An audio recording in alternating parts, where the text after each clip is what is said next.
Hi, everyone. Let me tell you the story of my country. First, I will introduce myself. My name is Aayat Alqormozi. I'm coming from Bahrain,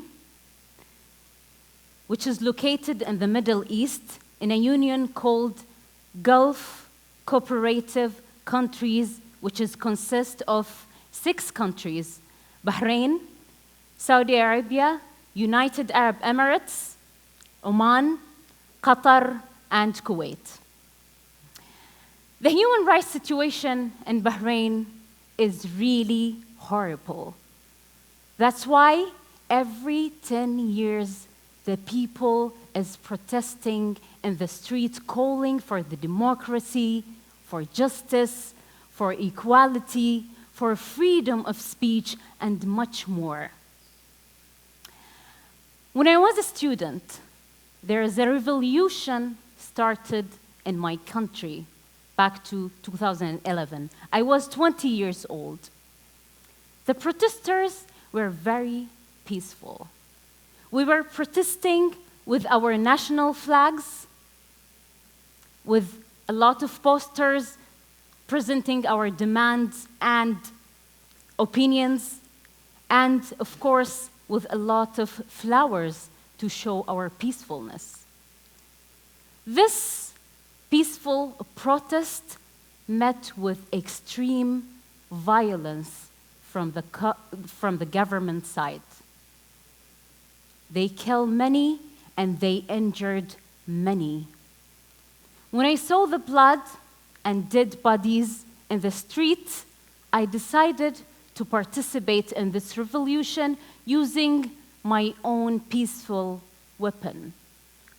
I wrote poems criticizing the government, the king, the prime minister, and the human rights situation in my country. And I read them in rallies consist of more than 400,000 people. After I read these poems, I start receiving an overwhelming number of vulgar calls and text messages from strangers threatening me that they will kill me and they will destroy my life.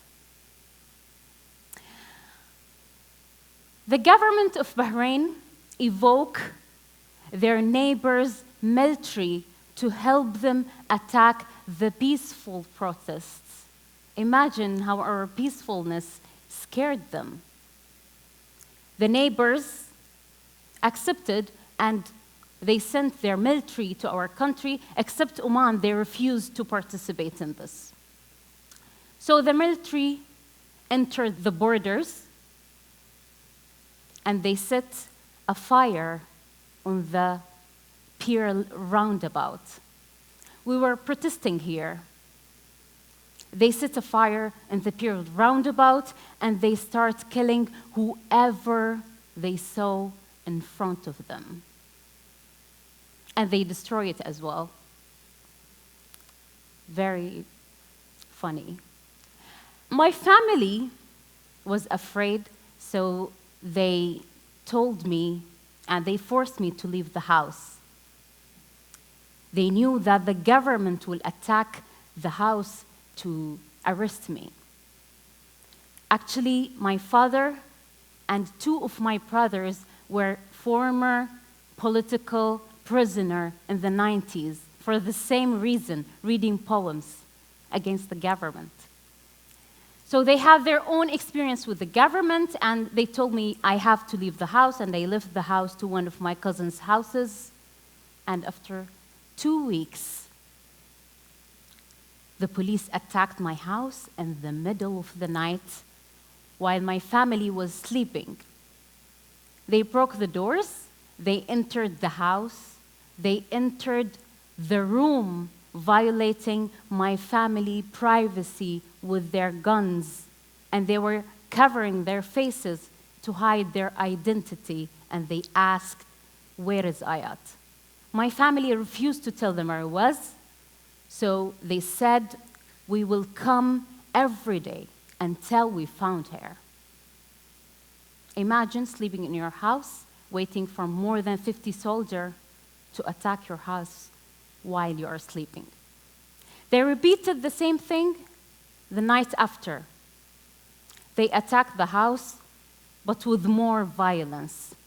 They start beating my brother in front of my parents and our grandchildren.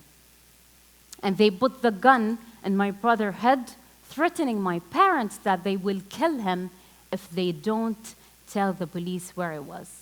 So my family told them where I was, and they came to my cousin's house, and they arrested me. From the first moment that I entered the police bus, they started beating me all over and shouting loudly on my face. Then they took me to a building called Criminal Investigation Department. We call it the Death Building in Bahrain. I stayed there for 9 days. 9 days, I should stay for only 1 day of investigation, but I stayed there for 9 days of humiliation, 9 days of physical and psychological torture. I was not allowed to sit the whole day. I was forced to face the wall. I was jailed in a 1 square meter room. I can't even lay down. The wall were full of blood, and the room was full of insects, and the smell is horrible, and the AC temperature is extremely low as a form of torture. I was not allowed to go to the toilet. I was not allowed to have a shower for 9 days. They were torturing me with electric shocks, and they were torturing me and beating me with a wooden stick on my head. They are frequently spitting on my mouth, and they put the toilet brush on my mouth. They forced it on my mouth, and they forced me to put my bare hand in the toilet. And the list is very long and full of horrible details. I was sentenced to 1 year in the jail just because I read one of my poems expressing my opinion. Today, I'm here, alive, in front of you because of the international pressure on the government to release me. They released me after 3 months and 16 days because of the international effort. Imagine your effort and your voice is truly powerful and important. My release was not the last chapter in this story. After they released me, they expelled me from my university because they know the power of education. They know that through education, our eyes will be open and we will know our rights. They used this tactic with most of the students who participated in the protests. They used this tactic for most of the students who participated in the revolution. Eventually, thousands of the students were expelled from their university. You might ask about the current political situation in Bahrain right now. Actually, the situation is even worse than 2011. Thousands of jobless people who participated in the revolution.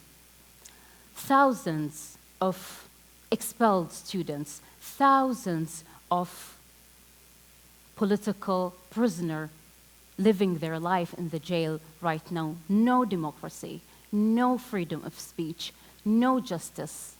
I can paraphrase the situation in Bahrain saying one sentence: our prime minister is staying in his chair for 40 years, more than 40 years, actually. What I want to say is, Bahraini people need your attention, need your voice. I'm here, an example of the international effort. They released me because of the attention of the international organizations. So we really need your support. You might think that one person did nothing, but yeah, you can do a lot. Please do support us. We need you. Thank you very much.